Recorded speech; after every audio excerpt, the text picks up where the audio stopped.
namni dorgomit jiru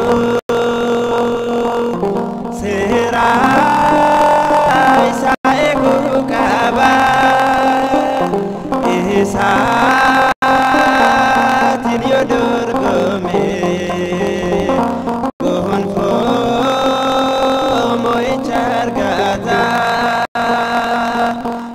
isa tinyo dorgomit gonfo moy chargata Makaba kanilma kanafura gurkullu sadana waaqe tokko amin kabajamtoota jaallatamtoota maatiiwwan waaqayyoo hordoftoonni firii tawaayidootuubi biyya alaa biyya keessanii kan hordofaa jirtan maqaa waaqayyootiin akkam jirtu akkamiin turtanii akkamiin saatii kana eegdanii galateeffamuun amala isaa galatni horii isaa kan ta'e maqaan waaqayyoo kan ulfaatee fi kan kabajame nuuf haa ta'u amin akkasuma isa waamnee kan biraa hin amne biraa hafteellee kan hin beekne maqaan haadha keenya qulqulleetti duroo maariyaam kan ulfaatee fi kan kabajame nuuf haa ta'u akkasuma ergamoota waaqayyoo toloota qulqulloota hundumaa akka kennaaf aangoo isaaniitti maqaan isaaniis kan ulfaatee fi kan kabajame nuuf haa ta'u amin maatii waaqayyoo guyyaa har'aa immoo keessummaa kabajaa qabannee dhiyaannee jirra keessummaa keenya kanaan wal isin barsiisuuf dhuunne jechuudha jalqaba obboleessi keenya kun maqaan isaanii eenyu akka ta'e akkasuma ga'een hojii isaanii tajaajila irratti maal akka ta'e illee tokko tokkoon wal isin barsiisuuf dhuunne jechuudha maqaan keessan eenyu isiniin jenna. Maqaan koo Faarfataa Shimallis Masfiin jedhama. Kan tajaajilu mana amantaa qulqulluu Abboo Barbaaduu jireenyaa magaalaa Naqamtee keessatti kan argamu irraati jechuudha. Haalli tajaajilaa bareedaadha waaqayyoof haa galatu. Tajaajila kan jalqabne bara 2009 fa'aa hojjennee jira. 2009 Faarfataa Dassaaluu ammas abbaa keenya Baayitaa Gabriel Yesuus akkasumas Faarfataa Darajjii Tasammaa akkasumas Faarfataa Toomaas fi isiniin dabalatee jechuudha. Maatiiwwan waaqayyoo hordoftoonni firii tawaayidootuubi obboleessi keenya kun maqaan isaa Faarfataa Shimallis Masfiin jedhama. Biyyi dhaloota isaa godina Wallagga Bahaa aanaa Jimmaa Arjoonatti fakkaata akkasumatti ture. Aanaa Jimmaa Arjoona. Akkasidha amma kan argaman jechuudha magaalaa Naqamtee keessa dargee bataskaana Abbootidha jechuudha. Kanaaf bara 2009 faaruu kan eegalamedha. Faaruu sana keessatti faaruu tokko kan yoomillee hin daganne situna geggeessa gooftaa kan jedhame jira jechuudha. Faaruu sun maal irrattidha kan jedhame jechuudha meestii seenaa isaa. Faaruu sana situna geggeessa kan jedhu kan barreessan Daawoo Arjoottidha. Arjootti beeta kiristaanii Kumbaa Abboo kan jedhamu ijaaraa osoo jirruun barreesse. Faaruu sana mucaan wajjin barreessine Faarfataan achi ture tokko jira. Yeroo sanatti mucaa sana faana bakkee teenya faaruu kana barreessine situna geggeessa kan hin jedheef haalli bara kanaas hin beekamaa yeroo sanallee haalli dhiibbaa baay'eetu jira. Kanaaf jedheetudha situna geggeessa kan jedhu hundumaarra waaqayyoon filadheetanidha jechuudha. Situna geggeessa jechuun haala isaa seenaa isaa bal'inaan nuuf ibsee jira jechuudha. Faaruu yeroo albeema jalqabaa waliin hojjenne irratti faarfannaa lamadha. Kiristoos Iyesuus gooftaadha jedhamee kan hojjetame jira. Namoonni baay'een immoo Kiristoos Iyesuus gooftaa osoo hin taane namadha jedhaniiti waamee qoodeessu. Kana irratti faaruun sun ergaa guddaa kan nuuf dabarsudha jechuudha. Mee waa'ee faaruchaa gabaabinumaan osoo nuuf ibsitaniiti. Kiristoos Iyesuus gooftaadha kan hin jedhee barreessee fi amantoonni hedduun Kiristoos Iyesuus ergamaadha kan jedhanillee jiru. Kiristoos Iyesuus waaqayyootu hin taane nuuf araarsaadha kan jedhanii amananillee jiru jechuudha.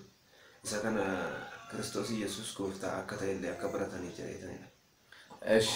Waa'ee Kiristoos Iyesuus bal'inaan achirratti nuuf ka'eetti jira. Mee daqiiqaa muraasaaf faarfannicha isin affeerreetii deebina jechuudha.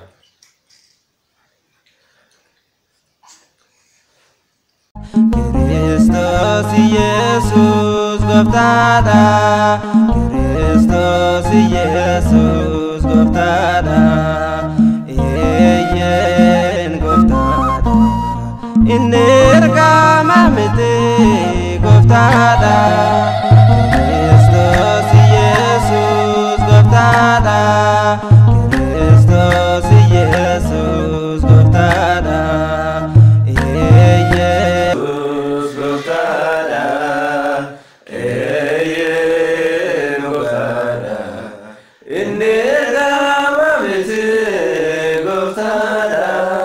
faaruun kun bifa kanaan hojjetame jechuudha. Ergaa guddaa kan dabarsudha jechuudha. Amma immoo kaasetti albeema meeqa faarra akka jirtu too hordoftoota keenyaaf nuuf ibsite obboleessa keenya. Amma Waaqayyo haa galatu albeema lammaffaa hojjennee turre. Obboleessa Mogoo kana faarfata daban maraa faana hojjenne jechuudha. Isarratti faaruu jaadha kan hojjette. Isaan keessaati amma gaafa jalqabnu kiraara sallee kan dhaggeeffachaa turre sun namni dorgommiitti jiru kan jedhu fa'a. Dabalatee dhugaa silibaana kan jedhu, abu'ee kan jedhu, kennaan kee addaa kan jedhuu fi kennaan kee addaa kan jedhuu fi waa'ee bara kanaa ilaalchisee kan barreesse tokko jira jechuudha. Faaruuwwan hedduu qabatee kan dhiyaachaatti jirudha jechuudha. Faaruu baay'een isaa gadhiifameetti jira. Sagalee dhugaa tuubii yookaan waldaa duuka bootaarraa kan argachuu dandeessan faaruun duraa kan gadhiifamee jira. Amma immoo VCDdhaan illee qabateetti dhiyaachaa jira jechuudha. Faaruuwwan kaasetti yookaan albeema lammaffaa keessaa namni dorgommiitti jiru seera isaa eeguu qaba kan jedhu tokko jira jechuudha. Mee faarucha isin affeerree kaaneeti waa'ee isaa immoo irratti dubbanna jechuudha. Kallattumaan amma gara faaruchaatti.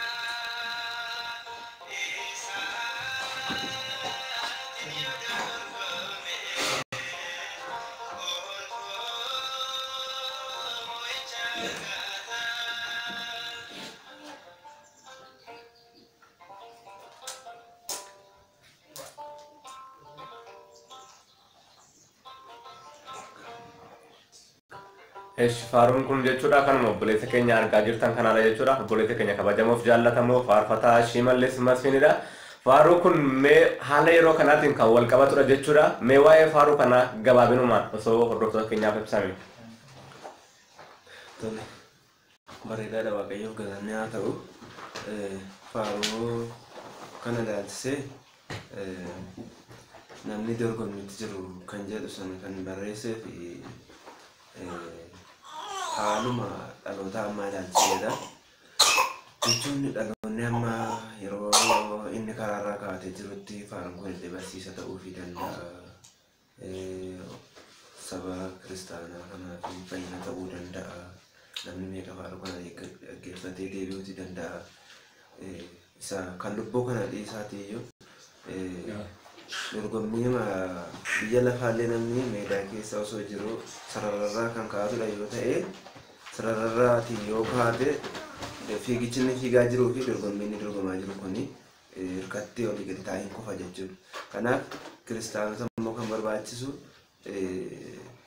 karaa irra deemuudhaan yookiin sagalee Waaqayyoo akka baratitti hojiirra oolchuudhaan tsoomuudhaan kadhannaadhaan sagaduudhaan kanaani kiristaanni tokko akka fayyuuf dorgommii isaa sana seeraan eeggatee akka xumuruuf jechuudha. Kanaaf jedheen barreessa. Waa'ee faaruu kanaa gabaabinumaan nuti ibsaniitu jiru jechuudha. Akkam gara fuulduraatti faaruuwwan hojjechuuf jirtan yoo jiraate mee isti hordoftoonni keenya gammachuudhaan akka simataniif. Gara fuulduraatti faaruu barreessan jira. Faaruu babbareedaa barreessan jira Waaqayyoof galanni ta'u. Isas immoo hundumti keessanii yoo biyya keessas biyya alaas kan jirtanii nu jajjabeessaatii faaruu kanan akka illee hojjennullee yaada keessaniinis kadhannaa keessaniinis akka nu deeggartan jechuun barbaada barreessan jira. Tole maatiiwwan Waaqayyoo hordoftoonni firii tawaahidoo tuubii bakka jirtanitti kan nu hordofaa jirtanii akka nu jajjabeeffattanii akka nu cina dhaabbattanii waa hedduu qabannee dhufaa jirra. Barnoota hedduu kan isiniif dabarsu qabanneetti jirra isiniin jechaa jiru obboleessi keenya kun jechuudha. Inni biraan immoo dhaamsaa fi ergaa hordoftoota maatii firii tawaahidoo tuubii kanaatiif qabaattan yoo jiraate ergaawwan firii tawaahidoo tuubiitiif dhaamsi yoo jiraate akka nuuf dhaamtan. Ergaan firii tawaahidoo tuubiitiif qabu akkasittiin kiristaanota jajjabeessuun keessan baay'ee bareedaadha jedha. Darbees immoo ijoolleen illee faaruu hojjetan akkasittiin osoo jajjabeeffamanii fi baay'ee babbareedaadha. Isinillee akkasumatti nu jabaadhaa ittiin hojjetaa Waaqayyo isin haa gargaaru jedha. Eesh obboleessi keenya hordoftoonni firii tawaahidoo tuubii bakka jirtanitti akka firii tawaahidoo tuubii saabskraayib laayikii fi sheer gootan isiniin jechaatti jiru. Akkasuma dhaamsa xumuraa xiqqoo ishee hordoftoota maatiiwwan Waaqayyoo hordoftoonni amantaa Ortodoksii tawaahidoo maraan immoo dhaamsa yookaan ergaa akka jabaachuu qaban osoo xiqqoo ishee dhaamtanii fi baay'ee bareedaadha. Ani yeroo ammaa kanatti ijoollee amantoota Ortodoksii tawaahidoof ergaan dhaamu yoo jiraate amantii isaaniitti akka jabaatanidha. Darbeellee hanga seefitti akka abbaa keenya qulqulluu Giyoorgisii illee akkasitti jabaatanillee akka dhaabbatanii jechaa jira.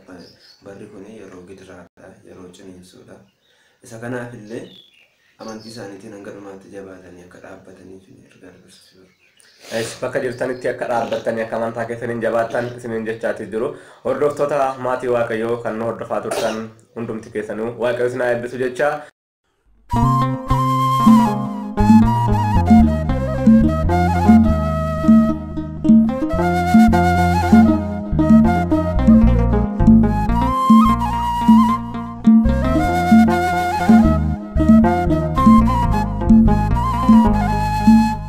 Kristos Yesus Gooftaa